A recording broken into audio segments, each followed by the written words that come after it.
Bom, uma fogueira de acampamento geralmente traz à mente aquelas imagens super puras, né? Uhum, total.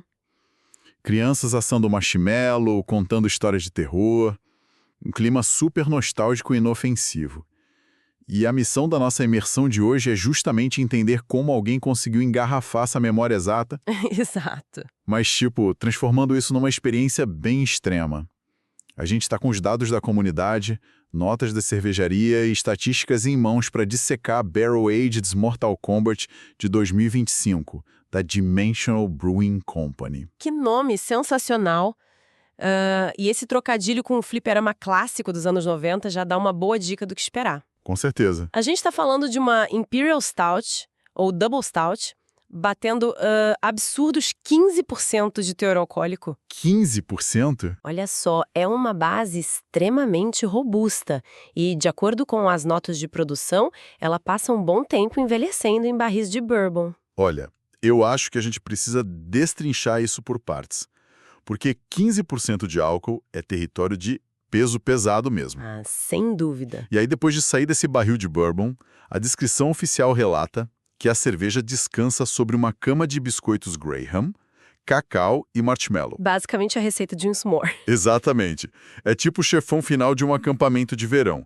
Mas aí que entra a minha grande dúvida. Eu fico muito curioso para entender como é que o biscoito Graham não some completamente. É uma ótima pergunta. Porque assim, um barril de bourbon carrega muita madeira, taninos intensos e aquele calor alcoólico puro. Como essa brutalidade toda não atropela um sabor tão delicado quanto o de uma sobremesa infantil? Então a engenharia por trás dessas pastry stouts extremas funciona muito na base do contraste, não da supressão. Ah, entendi. Os taninos da madeira do barril e os maltes torrados criam uma âncora, sabe? Uma base adstringente e amarga. Se essa cerveja tivesse, sei lá, só 8% de álcool, digo, adição de cacau e marshmallow, ia transformar tudo num xarope doce super enjoativo. Nossa, ia ficar intragável. Exatamente. Eu fico impressionada com isso, porque a 15% o álcool age quase como um solvente. Ele corta essa doçura. Faz sentido. E aí o marshmallow entra revestindo o paladar, mascarando a queimação do etanol.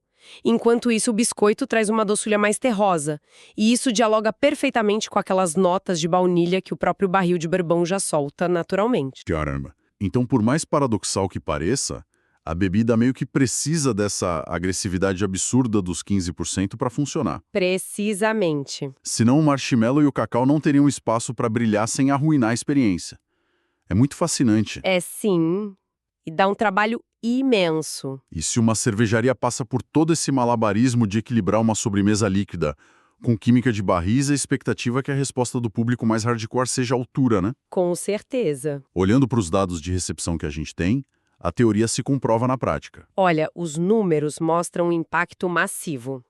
Nas plataformas de registro, a nota média está em 4,68, com base em 372 avaliações recentes. Uau! Para quem acompanha o cenário artesanal, sabe que 4,68 não é só uma nota boa. É quase um atestado de raridade. Muito alto. Mas o que mais chama atenção na base de dados são os registros de consumo. São 445 check-ins totais. Certo. Porém, 421 deles são registros únicos. Espera, é quase 1 para 1 a proporção. Sim, a mecânica de consumo desse estilo explica isso muito bem. Uma taxa tão alta de registros únicos, numa stout de 15%, acontece porque não é o tipo de cerveja que alguém consome no dia a dia. Imagina beber isso numa terça-feira qualquer. Não rola, né? É um verdadeiro nocaute no paladar. Bebidas com esse nível de complexidade e álcool costumam ser abertas em encontros de degustação. Ah, onde várias pessoas dividem a mesma garrafa. Isso.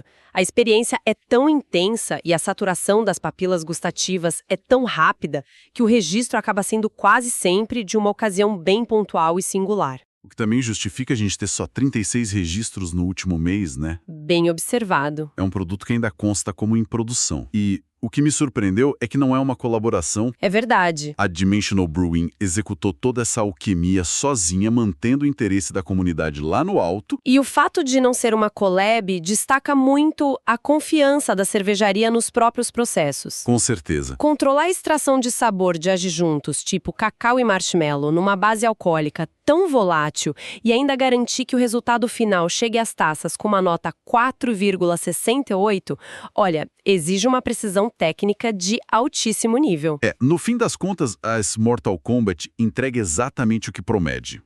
Uma fusão absurda e metódica entre o peso de um envelhecimento rigoroso em madeira e aquele conforto nostálgico dos velhos tempos de fogueira. Um verdadeiro estudo de caso sobre como domar ingredientes extremos. O que deixa uma pulga atrás da orelha para a gente encerrar o papo de hoje. Manda. Se os mestres cervejeiros modernos conseguem engarrafar com tanto sucesso a inocência de uma sobremesa de acampamento, transformando isso numa bebida adulta e complexa, que outras memórias ou experiências subestimadas da nossa juventude vão acabar servindo de base para a próxima geração de criações artesanais insanas? Fica aí a reflexão para quem está acompanhando a gente. E assim chegamos ao final de mais um episódio do Beer Review, um podcast da Rare Beer Brasil. Aqui exploramos o universo das cervejas artesanais, com histórias, curiosidades e experiências que tornam cada gole especial. Beer Review, Rare Beer Brasil. Se você curtiu, siga o podcast na sua plataforma preferida para não perder nenhum episódio. Compartilhe com amigos que amam descobrir novos sabores e histórias. Beba menos, mas beba melhor. Até o próximo episódio e saúde!